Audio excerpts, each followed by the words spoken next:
Hi, so today I'm here to take you through how to set up for a bath with your little one and the things to consider and the types of products you might need when you're actually choosing to set up a bath space for your little one.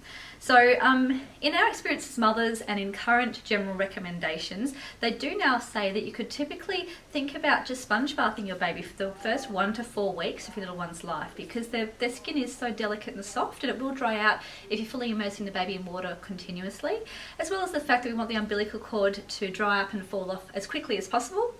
So doing a sponge bath for the first few weeks can be optimal. Then for the first year of life, it's okay if you only want to bath your baby a couple of times a week. It's really up to you. As they start to eat food and get a bit messier, you can obviously bath them more often. And if you want to incorporate a bath as a beautiful thing to do as a ritual before bed and have as a sleep cue, that's also a great thing to do as the baby gets a bit older.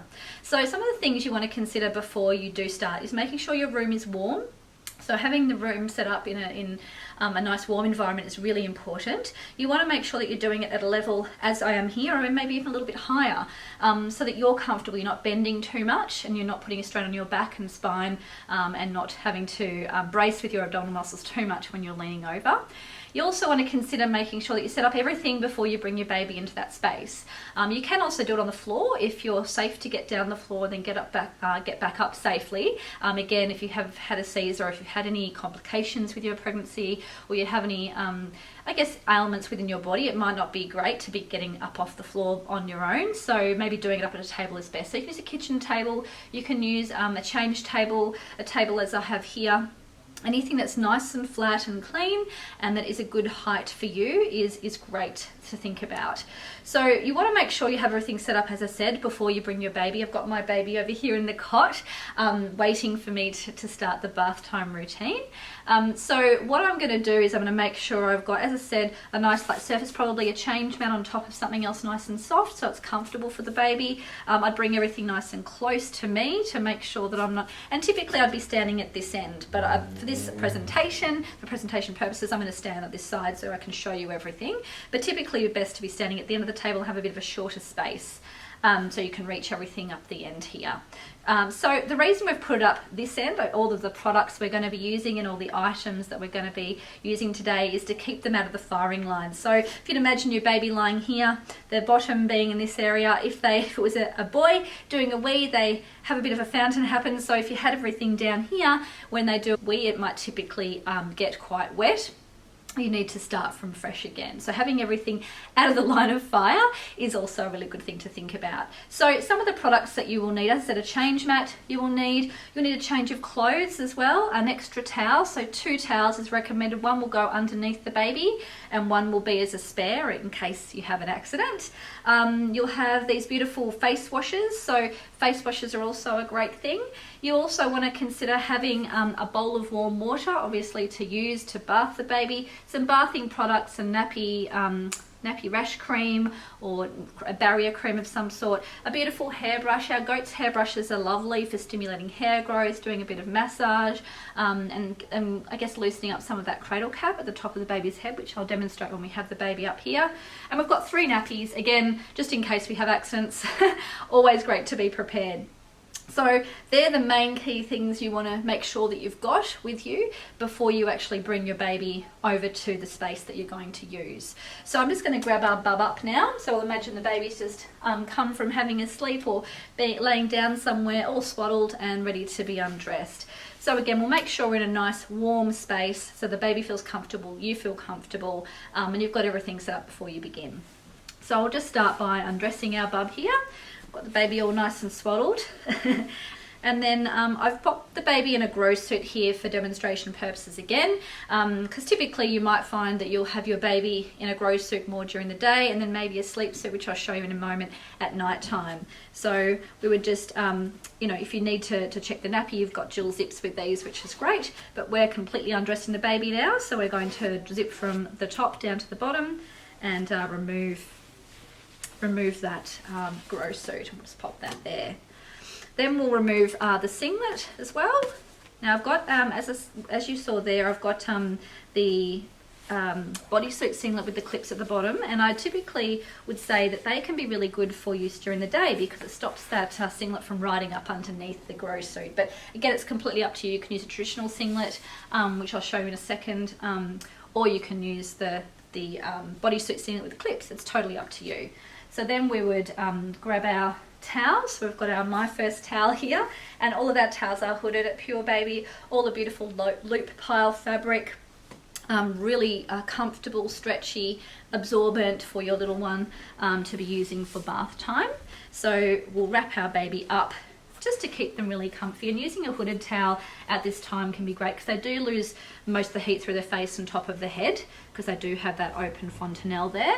So it is really important to make sure that you're keeping your baby warm during this time.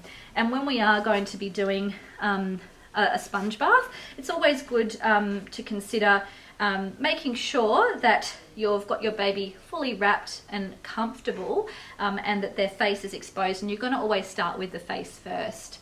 So what we would do is we'd go through that sponge bath process, which I won't show you right now. We do have more information about that. If you attend one of our nesting workshops, we can take you through that in a more detailed experience for you. But these face washers here that we've got, they actually come in a 2-pack. The Muslin Facewashers are a double layer of muslin, which I'll just pull apart a little bit. Ooh. Pull apart a little bit so you can see. So there's 2 layers there. They have a little bit here that you can hang, so if you want to dry them or hang them up somewhere, you can. These are perfect because what's going to happen when you use one of these is it's going to be extremely soft. So these are fabulous because they're actually very, very lightweight, which means they're going to dry super quick. They're not going to hold the bacteria as much as a regular face washer would. It's very soft fibre, so using it up against the baby's eyes, nose and mouth is not going to be as abrasive as a normal, a traditional face washer with the loop pile that you would traditionally use yourself. These are going to be nice and soft to use around a baby's face, and ideal because they do dry so quickly, so to use straight away again, and also the fact that they won't hold bacteria as much because they will dry so quickly, so you don't have to worry about transferring bacteria onto the baby's face. So these are beautiful because they are so soft. They will soften even more as you use them. They're great for wiping up spills as the baby grows, if you want to use them to wipe the baby's face, etc. as just a regular face washer. They're a really great size, and I said they come in a 2-pack, so they're fabulous. The other towel we've got here is our other hooded stripe towel. So we've got a few different styles of towel at Purebaby. This is another hooded one. This is our spare towel that we're using today. So it is really important that when you are setting up for bath time, like I said, you have everything set up before you start. So having 2 towels is optimal. And then you've got your change of clothes. So you've got your traditional singlet, which you'd probably put on at night. You'd have to unclip it. So dressing the baby back up, which we'll do in a moment, you tend to use this one, or I would tend to use this one because it's just so handy. Then we've got our sleep suit, which would be your other item that you would potentially dress your baby in after the bath. The sleep suit's great for accessing the nappy middle of the night and has the built-in mittens, an easy neckline. I'll dress the baby in that in a moment. Then you have a couple of options with swaddling, so you can either use the same, the muslin swaddle we used earlier when we brought the baby up here, or you could choose a bunny rug for those cooler nights, or you could choose to use one of our cocoon wraps, which are beautiful again and great for that newborn time up to about 3 months. So with the hairbrush, which I mentioned earlier, the hairbrush, as I said, is great for stimulating hair growth and also removing that hair that they do have when they're first born, because typically they do lose that first layer of hair that they get. So you can just, and because they do have that open fontanelle at the top of their head, this is beautiful and soft, and it's really great to be using on their head because it is so soft. Natural fibres, again, a goat's hairbrush is beautiful to be using against the skin, and it is great as a bit of a massage tool too. You can use it on their arms and legs if you choose to, as a bit of a beautiful stimulating massage. And then, yeah, as I said, it can help remove any cradle cap that might exist there as well. So this is a beautiful product, and I definitely recommend it for that bath time. But also any day, if you just like to brush the hair as they get older, you can definitely use it for that as well. As I said, yeah, having 3 nappies is really important because you want to make sure that if you do have an accident, go to put one under, they do a wee on that, you can get rid of that one. Then you might go to put another one under, they might do a poo, and you can get rid of that one. Then third time lucky, hopefully that will be the nappy you can put on your baby that evening. So once we've bathed the baby, we've dried the baby, pat them down, made sure all the crevices are nice and dry, then what we would do is we would dress the baby for the evening, assuming that you've bathed the baby around the evening time, but it's completely up to you when you bath the baby, whenever you feel that it's going to be a good time for you. So then we put our traditional singlet on. As I said, sometimes traditional singlets can be best for nighttime. So this baby's head is a bit bigger than the average newborn size, but this the body is roughly a 4 kilo baby. So this is a newborn singlet I'm putting on this baby today, and we'll just bring that down over the baby's nappy. As you can see, there's a fair bit of length there. There's plenty of room in this singlet to actually keep the vital organs nice and warm and comfortable. Then we'll put on the sleep suit. So I'm going to actually dress the baby from the bottom up with this one today. Because you've got that easy or envelope neckline at the top, you can actually gather that up and you can bring it up the baby's from the bottom of the baby rather than pulling it over the baby's head. So some babies don't particularly like things pulled over their head much. So having something like a sleep suit as an option for babies who don't like to have things pulled up over their face can be really great. So putting the baby's arms through and helping find the little hands at the other end. So you can put your hand in there and then pull their little hand through, which can be helpful. And as you can see, that's dressed really comfortably there. And then accessing the nappy, middle of the night, so easy. All you need to do is pull up and change the nappy. You can fold this bottom bit over, so there's no airflow, but it's really fine if you just want to leave that bottom bit open.